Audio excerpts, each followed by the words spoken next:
Birdy and the Christmas Power Cut. And I'm here with a story set at Christmas about a boy called Jake and his special friend, a crow called Birdy. Birdy has lived for a very long time, seen many things, and is extremely wise. Fortunately, he can talk, but it seems that only Jake understands him. It was the depth of winter, with bright, cold mornings, gloomy afternoons, and evenings getting dark at 4:30. Jake was sitting in the bath. He looked at the taps above his toes. One moment, he was marvelling at the spots of electric light reflected in the taps, and the next, he was sitting in darkness. "Mom!" he called out. "Turn the lights back on! I'm in the bath!" But there was no reply. "That's odd," he thought to himself.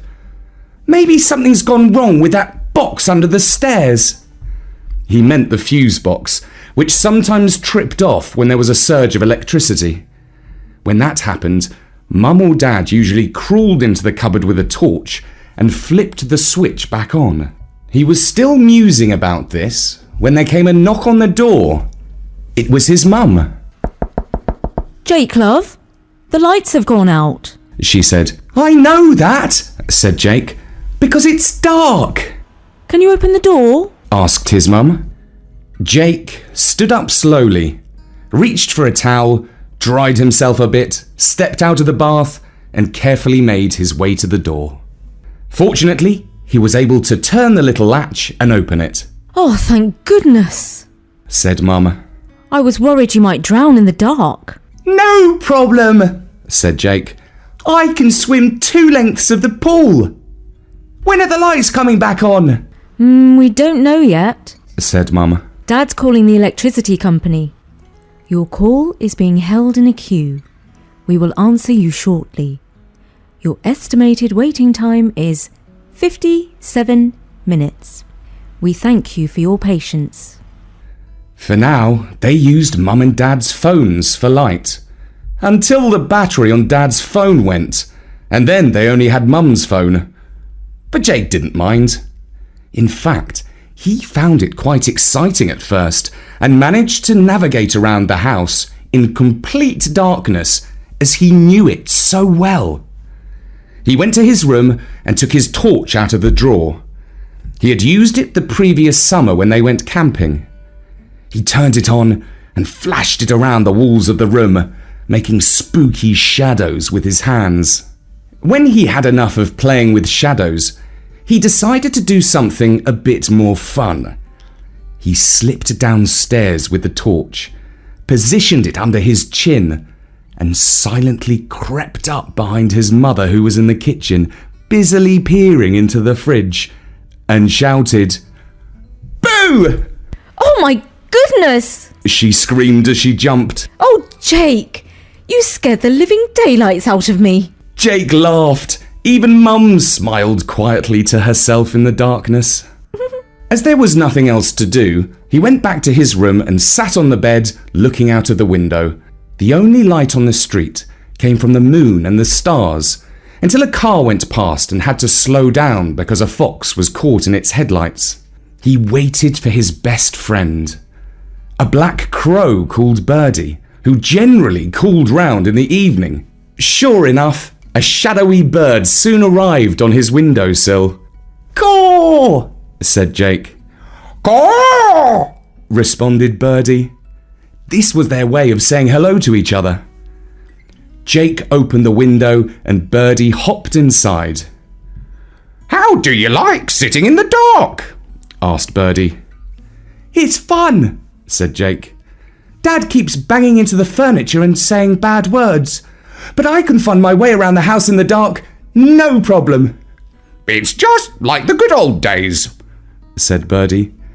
"You can see all the stars when the town lights go out."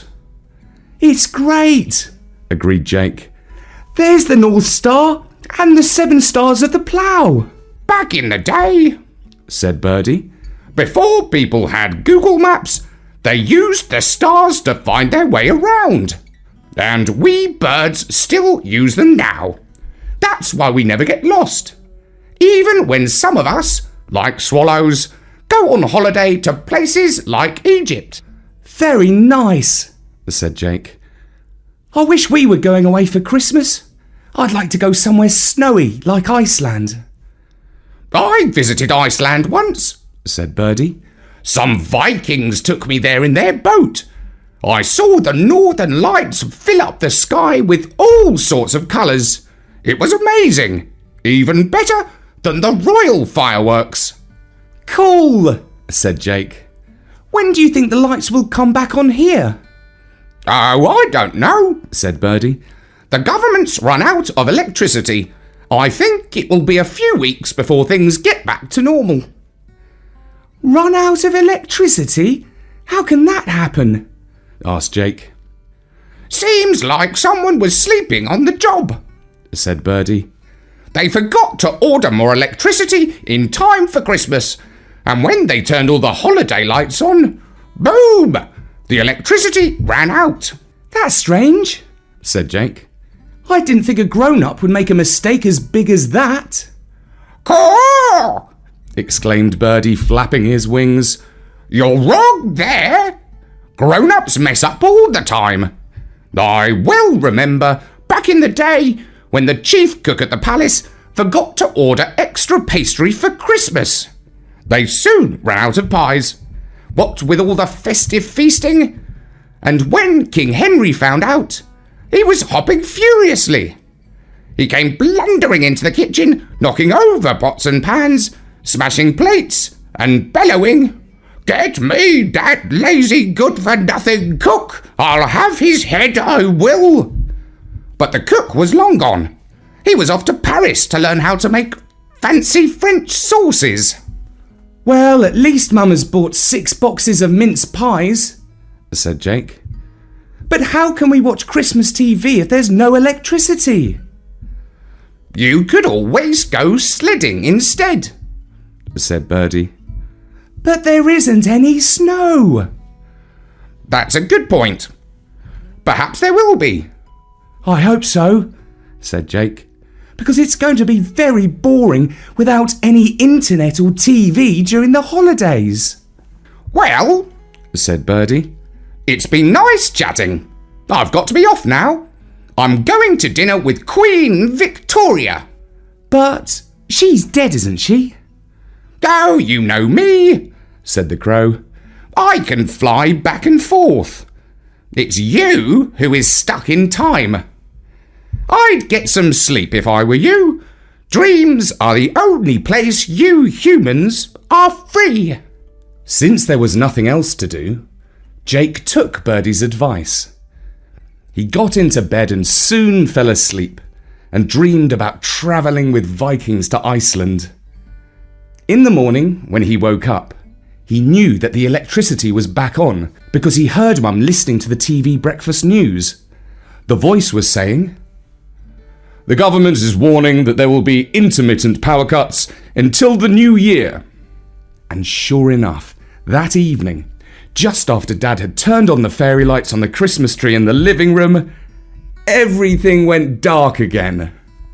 Earlier in the day, Mum had managed to get the last box of candles from the supermarket before they ran out because everyone was buying in a big panic. But she had forgotten to buy matches. So they sat in the dark. Mum lit the torch on her phone and shone it up at her chin. She looked like she was ready for Halloween, not Christmas.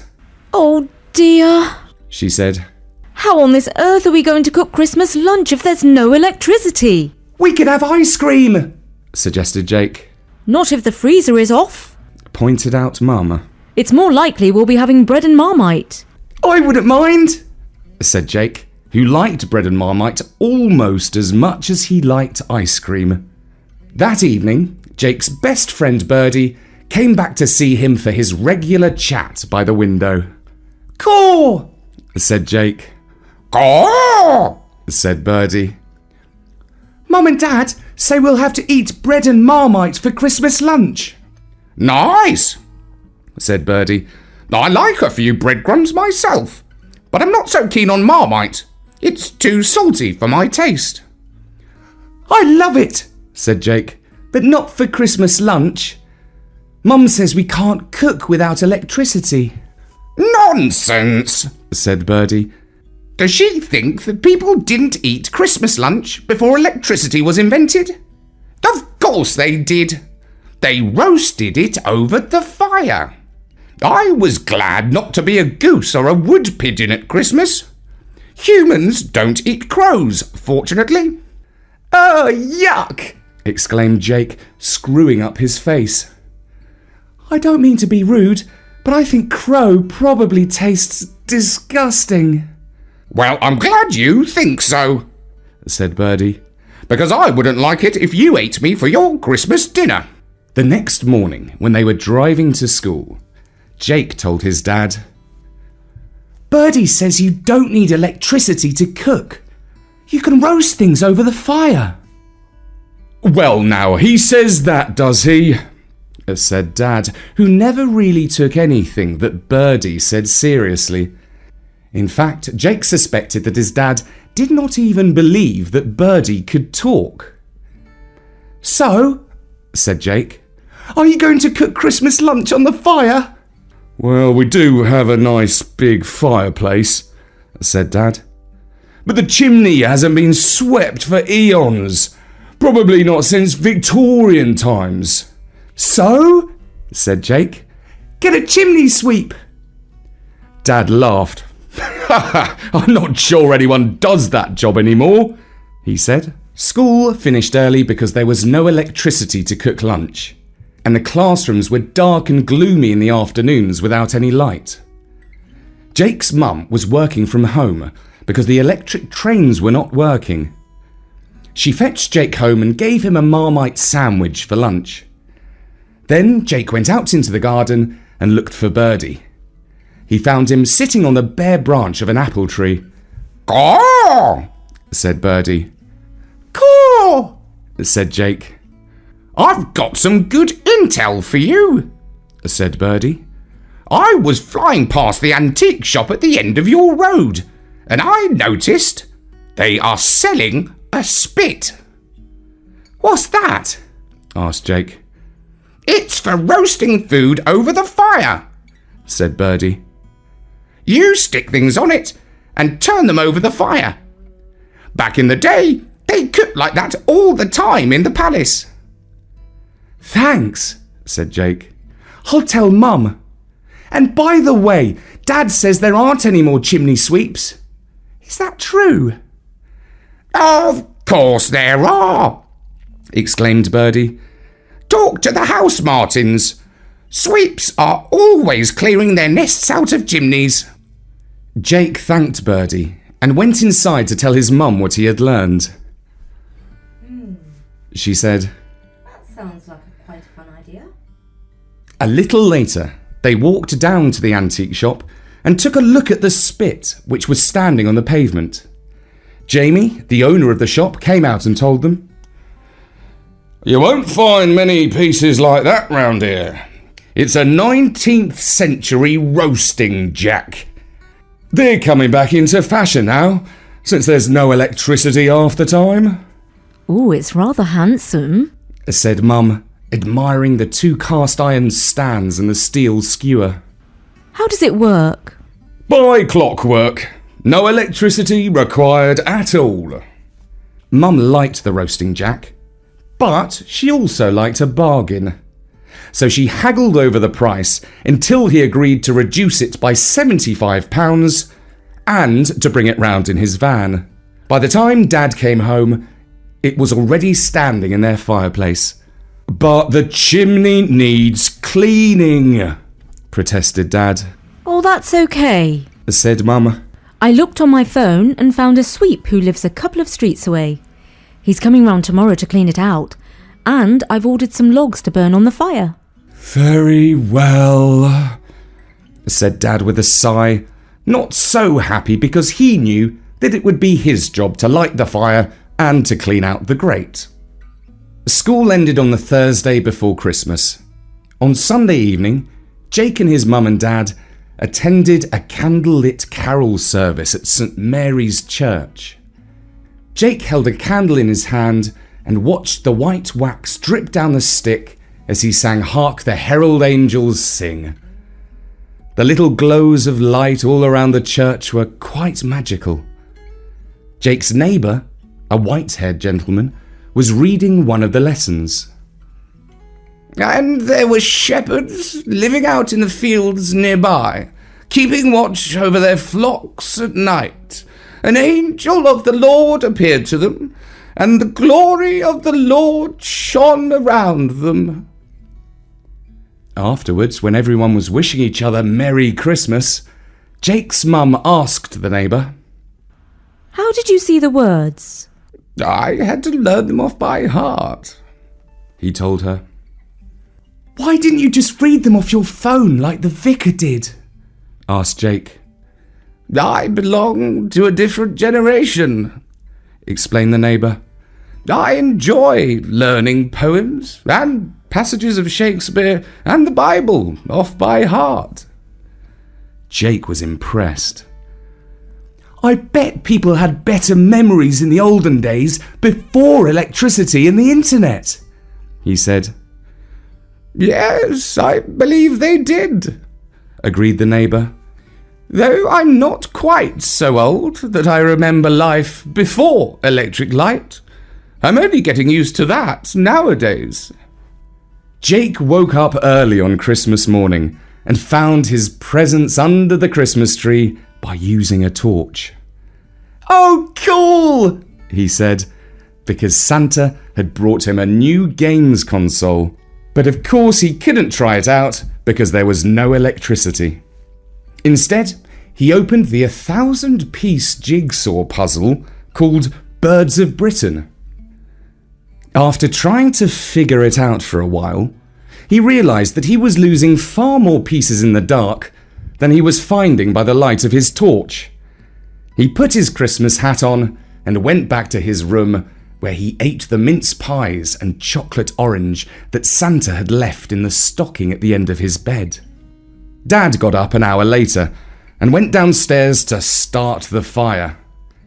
After lighting bits of newspaper, blowing frantically with billows, pushing logs around with the tongs, and muttering quite a few bad words, the fire eventually got going. He hung a copper kettle on a hook over the flames and brewed up coffee for himself and tea for Mum, which he took upstairs to her in bed. "Merry Christmas!" called out Jake when he heard him on the landing. "Merry Christmas, Jake," called out Dad. "Santa's left your presents under the tree." "I know! I've already opened them," replied Jake. When Dad came back downstairs, the fire had gone out. So he got down on his knees and lit it all over again. Then he unboxed the Christmas plum pudding, placed it in a copper pot of water, and hung it over the fire to simmer. Next, he went outside to the shed where he had hung up a brace of pheasants. It was nice and cool out there.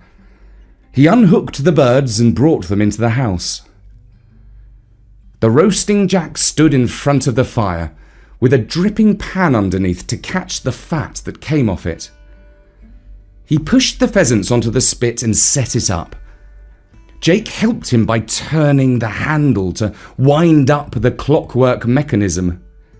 When he released it, the handle began to slowly turn and ticked like a clock. Meanwhile, Dad wrapped some jacket potatoes in foil and used a poker and tongs to push them between the logs. Jake sat and watched the jumping flames and turned the spit and felt the heat on his face. "This is a fun way to cook," he said. "Give me an electric oven any day," said Dad, who was scraping carrots in a bowl of cold water. After the potatoes had boiled for 15 minutes or so, he took the pot down off the hook and transferred them to the dripping tray to roast alongside the vegetables.